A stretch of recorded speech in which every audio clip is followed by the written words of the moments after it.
আবার কাপড়টা পরালে? না না, ফটো তোলা আছে। মা, এই না না, বলো না, কি চাই তোমার? আমার বয়ফ্রেন্ডকে আমি বিয়ে করব। ওই মাতালটাকে বাড়িতে রাজি তুমি করাবে, নলে এইরকম ঘটনা প্রতিদিন তোমার সাথেই হবে। কি হয়েছে বল। ঠিক আছে।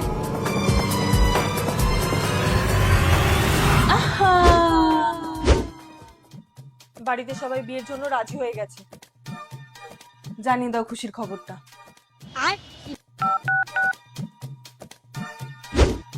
দাঁড়া, তোর আজ থেকে বাইরে বেরোনো বন্ধ।